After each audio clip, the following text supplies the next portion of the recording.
Hi friends, welcome to my channel. ನಾನು ರಾತ್ರಿ ಪಾತ್ರೆ ತೊಳೆದಿರಲಿಲ್ಲ, ಹೇಗಾಗಿದೆ ಅಡುಗೆ ಮನೆ. ಈಗೆಲ್ಲ ಕ್ಲೀನ್ ಮಾಡ್ತಾಯಿದ್ದೀನಿ. ನಾನಿವತ್ತು ಸಿಂಪಲ್ಲಾಗಿ ಕೊಬ್ಬರಿ ಸಾರು ಮಾಡ್ತಾಯಿದ್ದೀನಿ.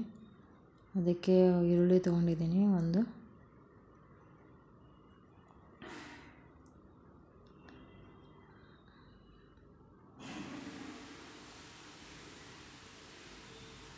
ಸ್ವಲ್ಪ ಎಣ್ಣೆ ಹಾಕಿ ಹುರಿತಾ ಇದ್ದೀನಿ,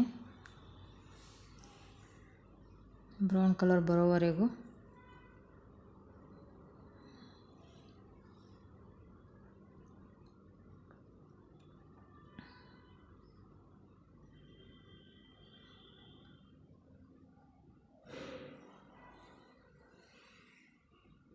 ಮಿಕ್ಸಿ ಜಾರಿಗೆ ಒಂದು ಸಣ್ಣ ತೆಂಗಿನಕಾಯಿ, ಟೊಮೆಟೊ, ಬೆಳ್ಳುಳ್ಳಿ, ಕೊತ್ತಂಬರಿ, ಈರುಳ್ಳಿ, ಫ್ರೈ ಮಾಡಿದ ಈರುಳ್ಳಿ,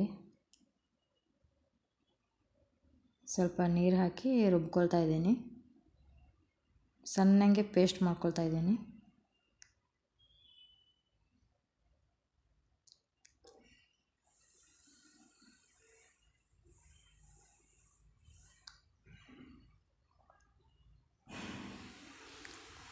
ಈ ಪಾತ್ರೆಗೆ ಎಣ್ಣೆ ಹಾಕಿ 2 ಸ್ಪೂನು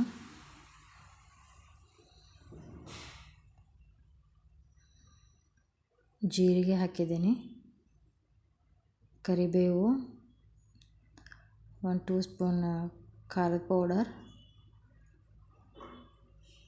ಈ ರುಬ್ಬಿದ ಮಸಾಲೆ ಹಾಕಿದ್ದೀನಿ. ಆ ಮಿಕ್ಸಿ ಜಾರಿಗೆ ಒಂದು ಅರ್ಧ ಗ್ಲಾಸಷ್ಟು ನೀರು ಹಾಕಿ ಅದರಲ್ಲಿ ಹಾಕಿದೆ.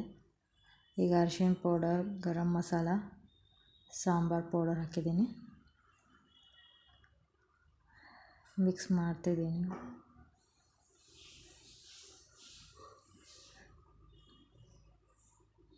ಒಂದು ಗ್ಲಾಸಷ್ಟು ನೀರು ಹಾಕಿದ್ದೀನಿ. ಇದು ನಮಗೆ ಸಾಂಬಾರು, ಇದು ಅನ್ನಕ್ಕೆ ಬೇಕು.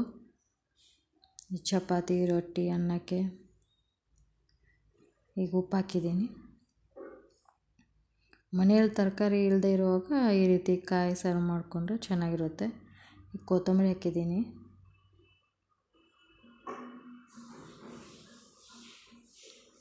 ಬೇಗನೂ ಆಗಿ ಹೋಗುತ್ತೆ ಇದು. ಅನ್ನಕ್ಕೆ ತುಂಬ ಚೆನ್ನಾಗಿರುತ್ತೆ. ಮಾಡಿ ನೋಡಿ friends. Thank you for watching.